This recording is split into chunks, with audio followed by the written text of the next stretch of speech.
दोस्तों आज बाजार में जबरदस्त गिरावट थी। अब देखें कल जो तेजी बनी थी वो सारी काफूर हो गई और 1000 पॉइंट की भारी गिरावट हुई सेंसेक्स के अंदर। उसके बावजूद भी आज रेलवे के शेयरों ने कमाल कर दिया और इसके पीछे सबसे बड़ी वजह है कि रेलवे की दो इंफ्रा कंपनियों का मर्जर सरकार प्लान कर रही है।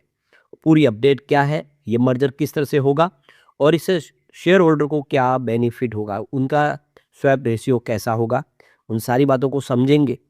और आने वाले समय क्या रेलवे के शेयरों के लिए पॉजिटिव माहौल बनना शुरू हो चुका है। गवर्नमेंट ने इससे पहले पीएसयू बैंकों के मर्जर की योजना बनाई थी। आप देख ही सकते हो एक समय बहुत सारी सरकारी बैंकें थे जो धीरे धीरे घट के अब देख सकते हो कि मात्र 5 6 10 तक आ गई है।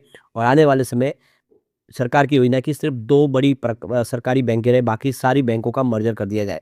तो ऐसे ही क्या रेलवे की इन कंपनियों का भी पूरा मर्जर आगे बढ़ने वाला है, समझेंगे इस वीडियो के माध्यम से।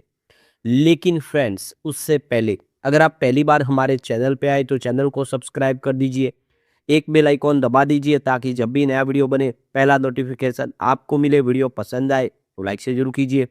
चलो फ्रेंड्स वीडियो स्टार्ट करते हैं। मैं हूं आपका दोस्त एसबी दवे और हमारे अपने चैनल ऑनलाइन कमाई में आपका बहुत बहुत स्वागत है। सबसे पहले आईआरएफसी की बात कर ले तो 99.40 पर आज क्लोजिंग थी। 0.56% की तेजी देखने को मिली यहाँ पे। तो कल 98.85 पर क्लोजिंग थी। कल बाजार अच्छा था लेकिन आईआरएफसी ने कमाल नहीं किया, लेकिन आज आईआरएफसी फिर से 100 को क्रॉस कर गया। आज इंट्राडे का जो हाई है वो देख सकते हो 103 का रहा है। तो देख सकते हो कि बहुत अच्छी शुरुआत रही और आप देखें 103 तक चला गया, लेकिन यहाँ पे कुछ प्रॉफिट बुकिंग देखने को मिली। लोग थोड़े से अभी भी दबाव में है, उनको लगता है बाजार गिरेगा इसलिए इन्होंने बिकवाली की। इसलिए क्लोजिंग फिर से 2 डिजिट में नहीं 99 के आसपास ही। वैसे 96.01 का इसने फ्रेश लो बनाया इस समय। हाई इसका 148 का। स्टॉक अभी फिलहाल उस लेवल से नीचे, लेकिन उम्मीद है कि जल्द ही यहाँ पे फिर पॉजिटिव माहौल बनेगा। बहुत अच्छी कंपनी है, नवरत्न का दर्जा मिल चुका है। आने वाले समय ये महारत्न भी बन सकती है क्योंकि कंपनी अब अपना पोर्टफोलियो डाइवर्सिफाई कर चुकी है। आईआरएफसी का 2.0 शुरू हो चुका है। तो आज सबसे ज़्यादा कमाल किया है वो है जुपिटर वैगन्स ने। 13% की भारी तेजी देखने को मिली। बाकी इरकॉन इंटरनेशनल, आरवीएनएल, टिटागर, आईआरएफसी उन्होंने भी आज बेहतर किया है, गिरते बाजार में अच्छा खासा प्रदर्शन किया है। अब रेल विकास निगम लिमिटेड की बात करें तो 285 पर क्लोजिंग देखने को मिली, जहाँ पे 2.33% की तेजी थी। तो काफ़ी अच्छी तेजी बनी है। तो शुरुआत बिल्कुल फ्लैट हुई थी। क्लोजिंग जो कल थी 279 उसके आसपास, वहाँ से इसने बहुत ज़बरदस्त दौड़ लगाई है। 298 तक चला गया, यानी लगभग 20 रुपये का बड़ा जंप देखने को मिला इसके इंट्राडे में।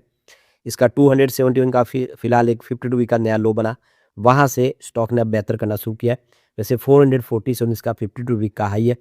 स्टॉक फिलहाल उस लेवल से अभी काफ़ी नीचे है, लेकिन आपको ये ध्यान रखना चाहिए बड़ी तेजी नहीं बनी मर्जर की खबर के बावजूद। उसके पीछे वजह है कि कोविड काल में स्टॉक 30 रुपये के आसपास था। ये 30 रुपये का स्टॉक बहुत अच्छा दौड़ा और 647 तक चला गया, लेकिन अभी भी ये स्टॉक 300 के आसपास। लोगों को लगता है कि ये महंगा है और इसी वजह से यहाँ पे इतनी बड़ी तेजी नहीं बनी गुड न्यूज़ के बावजूद।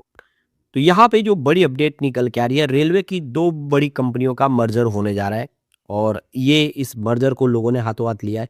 तो यहाँ पे देखिए इरकॉन इंटरनेशनल और आरवीएनएल रेल विकास निगम लिमिटेड का मर्जर सरकार करना चाहती है।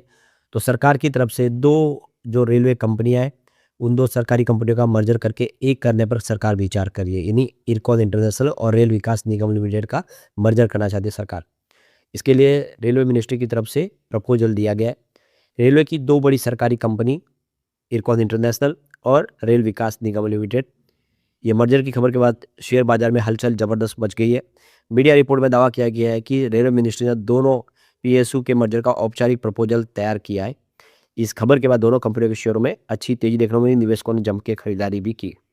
तो यहाँ पे देखो कि सप्ताह का आखिरी दिन था आज, फ्राइडे, कल बाजार क्लोज है और इसमें देखे तो सपाट शुरुआत हुई थी एनएससी पर इरकॉन इंटरनेशनल में।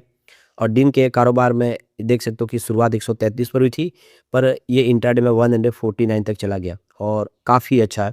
इसमें कामकाज हुआ, करीब 3.2 करोड़ शेयरों का लेन देन हुआ है, यानी भारी वॉल्यूम में कामकाज हुआ है। और इसके पीछे वजह की मर्जर की जो खबर निकल कर आई उसकी वजह से यहाँ पे 10% तक तेजी इंट्राडे में देखने को मिली।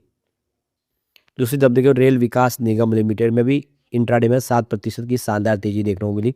तो पिछले 4 दिन से जो गिरावट चल रही थी आरबीएल के शेयर में, उस पे ब्रेक लग गया है। ये अच्छी बात है, भले ही खबर सच हो ना हो, लेकिन शेयरों को संजीवनी तो मिली एक बार। तो रिपोर्ट के अनुसार रेलवे मिनिस्ट्री ने इरकॉन और आरवीएनएल के मर्जर का प्रपोजल दिया है। ये proposal finance ministry, public enterprises department और cabinet committee on economics affair यानी सीसीईए की मंजूरी के लिए दिया जाएगा। यदि मंजूरी मिलती है तो दोनों कंपनियां मिलकर रेलवे इंफ्रास्ट्रक्चर में बड़ी और इंटीग्रेटेड यूनिट बन जाएगी। दोनों नवरत्न सीपीएससी और रेलवे मिनिस्ट्री के अधीन आती है और ये दोनों कंपनियां मिलकर आगे बड़ा धमाका कर सकती है। तो यहाँ पे मर्जर प्रपोजल को लेकर दोनों ही कंपनियों की तरफ से अभी ऑफिशियल अपडेट नहीं दिया गया है। इरकॉन और आरएनएल की तरफ से स्टॉक एक्सचेंज को मर्जर से जुड़ी किसी भी जानकारी के बारे में नहीं बताया गया। तो ये देख सकते हो कि 1976 में इरकॉन इंटरनेशनल बनी थी कंपनी। ये रेलवे, हाईवे, मेट्रो जैसे प्रोजेक्ट में बहुत ज़्यादा निपुण कंपनी है। आरएनएल की स्थापना 2003 में हुई थी और ये भी रेलवे इंफ्रा के डेवलप करती है, हर तरह के रेलवे प्रोजेक्ट करती है कंपनी। दोनों का बिजनेस मॉडल लगभग एक जैसा है। तो इस डीमर्जर के फायदे क्या है? तो इस विलय से आरवीएनएल की जो प्रोजेक्ट मैनेजमेंट क्षमता और इरकॉन की टर्नकी प्रोजेक्ट और रेलवे निर्माण की जो विशेषज्ञता है वो एक साथ में आ जाएगी, जिससे दोनों कंपनियों को फायदा होगा। एक बड़ी इकाई बनने से परिचालन लागत में भी कमी आएगी, प्रोजेक्ट को तेजी से पूरा करने में मदद मिलेगी और संयुक्त इकाई के पास अंतर्राष्ट्रीय बाजार में प्रतिस्पर्धा करने के लिए अधिक वित्तीय और तकनीक शक्ति होगी। यानी दोनों का जो प्लस पॉइंट एक साथ मिल जाएगा तो ये ग्लोबल मार्केट में धमाका कर सकते हैं और इसीलिए सरकार चाहती है कि आरवीएनएल और इरकॉन का मर्जर हो जाए। अब यहाँ पे शेयर होल्डर को इससे क्या बेनिफिट होगा? तो चूंकि इरकॉन और आरवीएनएल दोनों ही बाजार में लिस्टेड है बीएसई एनएसई पर, इसलिए विलय की प्रक्रिया में शेयर जो है स्वैप के मैकेनिज्म का उपयोग किए जाने की संभावना है। इसका मतलब ये है कि कंपनी के शेयरधारकों को निर्धारित अनुपात में दूसरी कंपनी के शेयर दिए जाएंगे। इरकॉन का शेयर अभी 149 रुपीज़ पर है और इसका मार्केट कैप 13,924 करोड़ रुपीज़ के आसपास है। इसमें गवर्नमेंट की हिस्सेदारी 65% है। दूसरी तरफ तो आरवीएनएल की जो शेयर की कीमत 298 रुपीज़ के आसपास है और मार्केट कैप इसका 61,185 करोड़ रुपीज़ के आसपास है। इसमें सरकार की हिस्सेदारी 73% की है। उस हिसाब से देखें तो इरकॉन इंटरनेशनल के मुकाबले आरवीएनएल की प्राइस ज़्यादा है और मार्केट कैप भी बड़ा है। तो अब इरकॉन के शेयर होल्डर को अगर आरवीएनएल के शेयर दिए जाएंगे तो उसकी शेयरों की संख्या कम होगी, ये बात क्लियर है। और अगर आरवीएनएल के शेयरधारक को इरकॉन के शेयर दिया तो उसकी शेयरों की संख्या बढ़ जाएगी, ये बात तो क्लियर है। तो स्वैप रेशियो तो आने वाले समय में बताएंगे किस तरह से ये दोनों का स्वैप होगा, वो आने वाला समय बताएगा।